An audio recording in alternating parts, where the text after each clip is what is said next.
Ladies and gentlemen, there is something deep inside every human being that cries out for more. Something within you that refuses to be content with the ordinary. You are not designed for small thinking. You are not created for survival. You were born for dominion. You were born to dream. The tragedy of life is not death.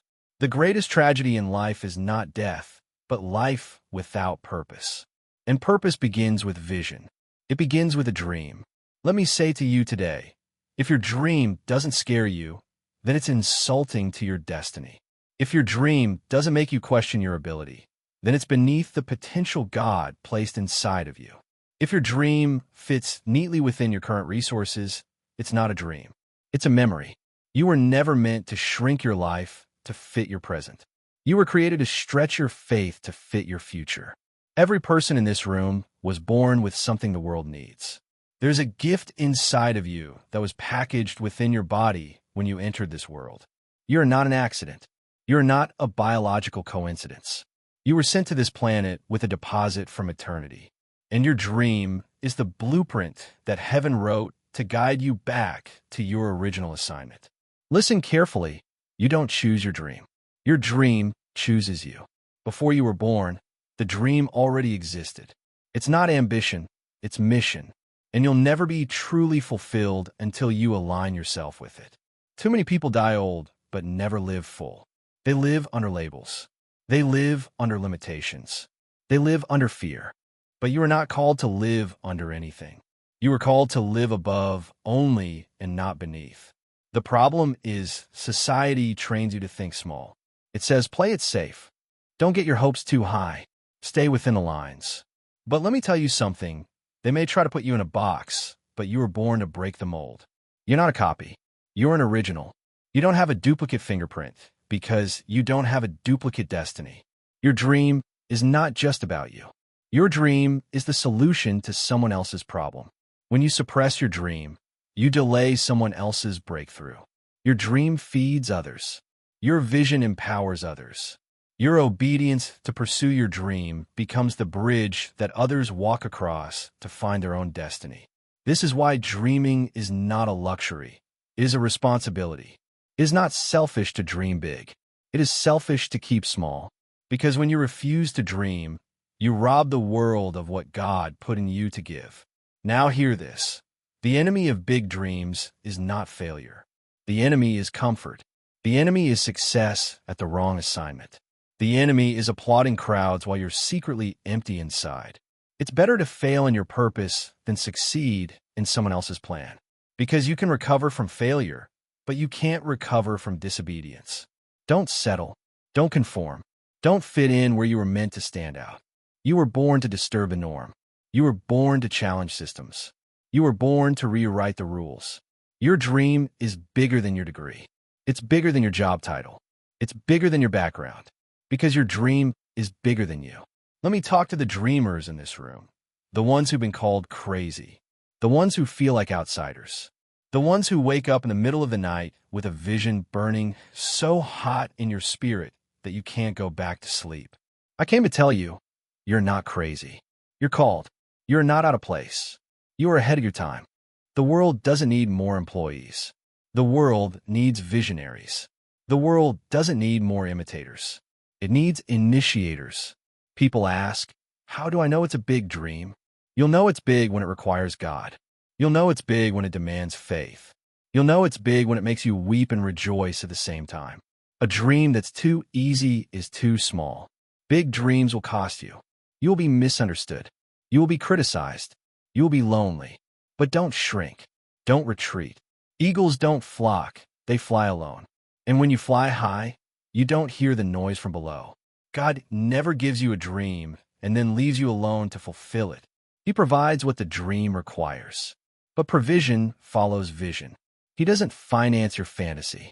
He funds his purpose. So the question is not, can I do this? The real question is, was I born for this? If you were born for it, it's already finished in heaven. Now you must walk out on earth. But the tragedy, the tragedy, is that the wealthiest place on earth is not the bank. It's not the gold mines. It's the cemetery. The graveyard is full of books never written, songs never sung, Businesses never started, dreams never pursued. Don't die full. Die empty. Die poured out. Die having released every ounce of potential God placed in you. That dream in your heart, it's not fantasy. It's not illusion. It's revelation. It's your calling trying to wake you up from mediocrity. So write the vision. Speak the vision. Live the vision. And never apologize for thinking bigger than your environment. Your background may explain you, but it does not define you. You are more than where you came from. You are more than what they called you. You are more than what they expect of you.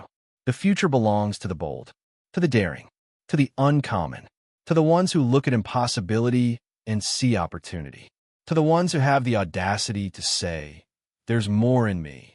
Yes, there's more in you. More strength, more creativity, more wisdom, more capacity. You haven't scratched the surface of what God placed inside you. So don't settle. Don't back down. Don't downgrade your dream to fit your reality. Upgrade your faith to match your vision. Dream big, live full, de-empty. And when you begin to walk in the direction of that dream, don't expect the path to be smooth. The size of your dream determines the size of your opposition. Hell doesn't fight what's empty. Resistance is confirmation you're carrying something worth birthing. There will be obstacles, yes. There will be delays. People will tell you, be realistic. But listen, realism is the enemy of faith. You are never called to be realistic. You are called to be faithful. You are never called to walk by what is seen. You are called to walk by what is revealed. Some of you have been talked out of your dream because the people around you couldn't see it. But don't expect the blind to approve of your vision.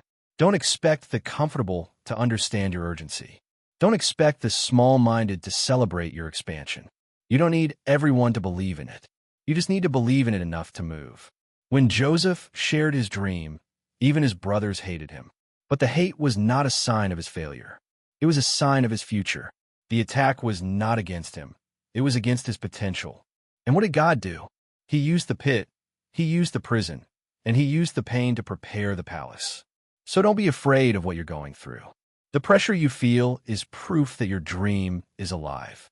People may try to bury you, but seeds are buried too, until they break open. Sometimes what looks like death is really development. Sometimes what looks like failure is really fertilizer. And if you don't give up in the dirt, you will rise in the harvest. The dream in you has a timetable.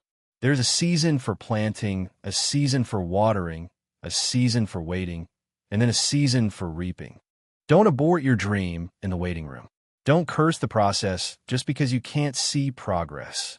Greatness is not microwaved. It's forged in time, tested in fire, and proven in storm. You can't copy someone else's dream and expect to walk in your destiny. Imitation is limitation. Your dream is custom designed for your assignment. What works for others might not work for you, and that's okay. You weren't made to fit in their shoes. You were made to leave your own footprints. People will ask, what if it doesn't work? But my question is, what if it does? What if the book you're afraid to write becomes the key to someone else's healing? What if the business you keep putting off creates jobs for your community? What if the nonprofit you keep dreaming about becomes the answer to someone's prayer? You don't need perfect conditions to start. The dream doesn't require perfection. It requires pursuit. You may not have all the answers, all the resources, all the connections, but you have a seed.